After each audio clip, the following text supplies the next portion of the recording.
Bill Blair is the Minister of Emergency Preparedness. He's here live with us in studio tonight. Minister Blair, thank you very much for making the time. Thanks for having me here. I want to start off on the situation in Nova Scotia. Earlier today, this morning, you said that you hope Nova Scotians would see members of the Canadian Armed Forces on the ground as soon as tonight. Are they there? Yes. As a matter of fact, I've just got off the phone with our Government Operations Centre. We're working very closely with our Minister of Defence, Mr. Anand. Last night, she approved the deployment of the Canadian Armed Forces upon the request of the province of Nova Scotia.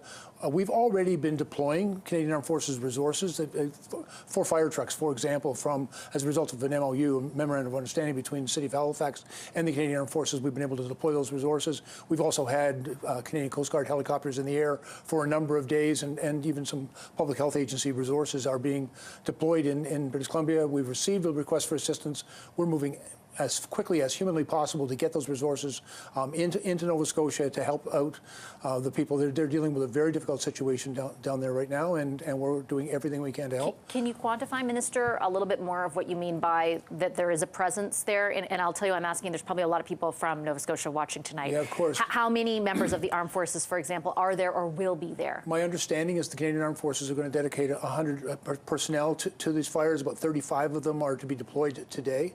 There's some training that's taking place because some of these personnel that are being deployed are not yet trained as firefighters, and so there's some important work that's going to go on to make sure that they have the skills and the equipment they need to do that work. That work has begun and has today and will continue over the next couple of days.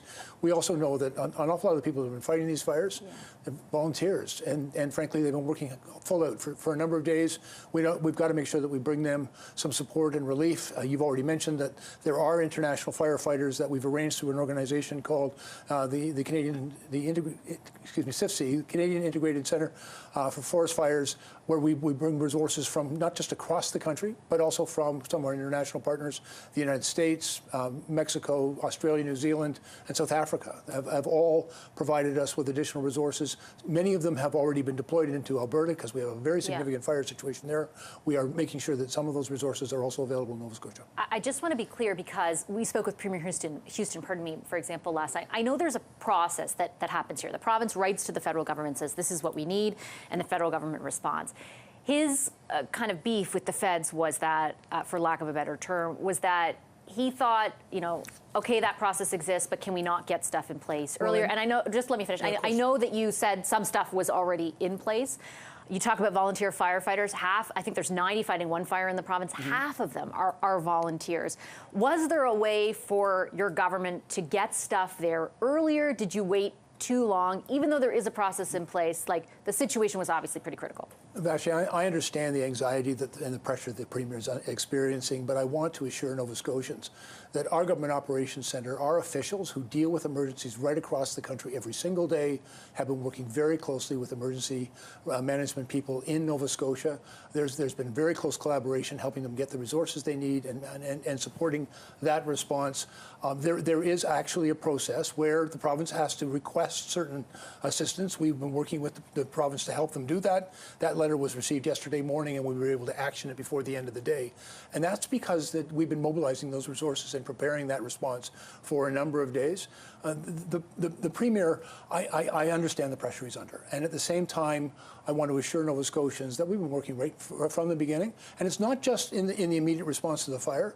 There's also very important work that needs to take place. And the federal government, through a program that I administer, the Disaster Financial Assistance, will also be able to provide financial resources for the fighting of those fires, but also the recovery of those communities to assist Canadians.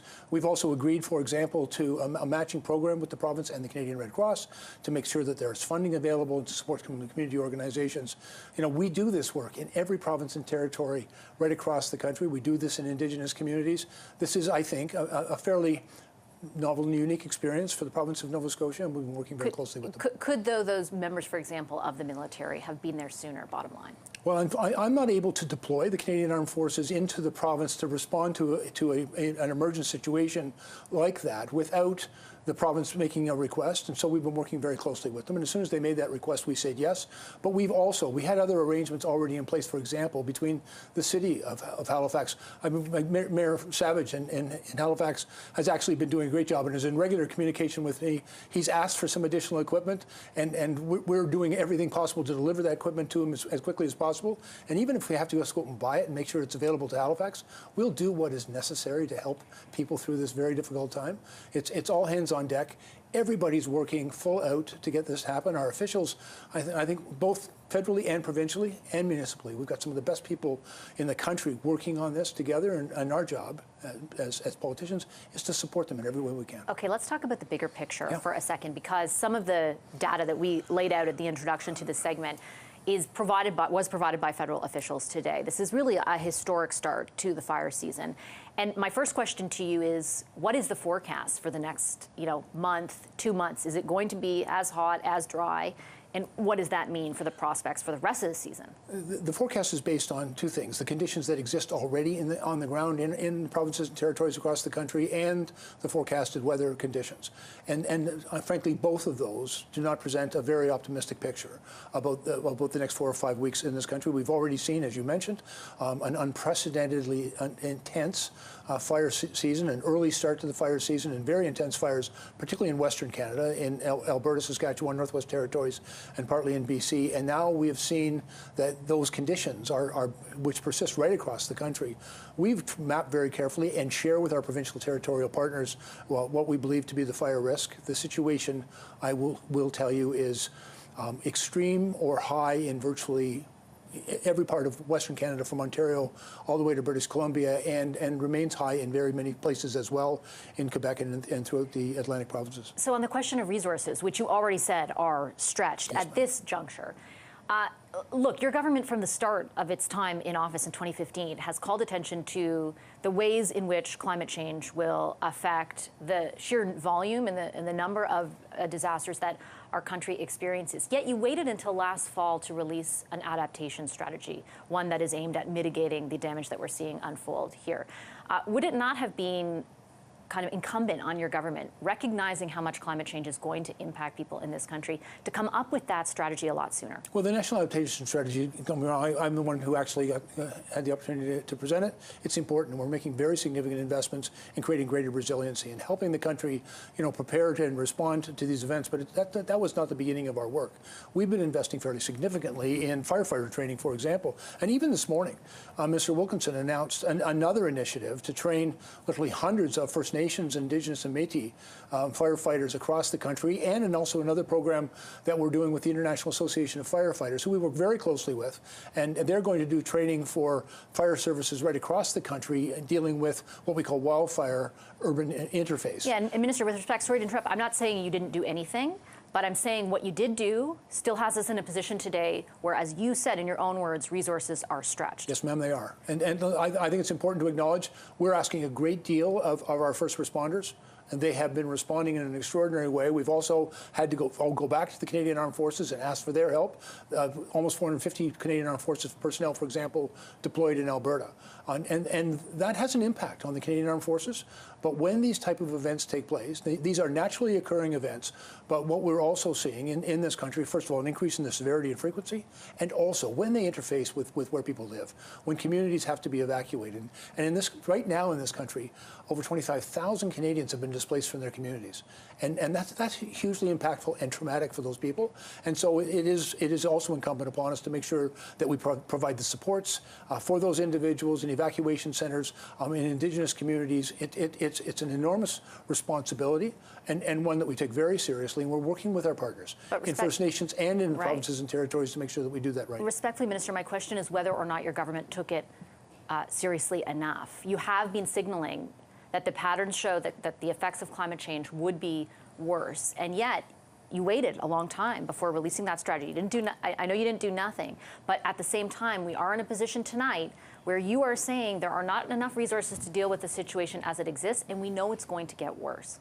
Well, and just to be clear, we didn't wait for anything. We've been working on this since we formed government in 2015. We've taken some very significant steps to deal with climate change, and we've been investing in capacity and capacity building in First Nations, in communities, in their provinces and territories. The provinces and territories, I also want to acknowledge, are really important partners in this. The first response to all of these naturally occurring emergencies is the local response, which is overseen by the province, and our job is to make sure that we're there to support them in any way that they require. And so we've been working in that relationship and making some very real progress and very significant investments.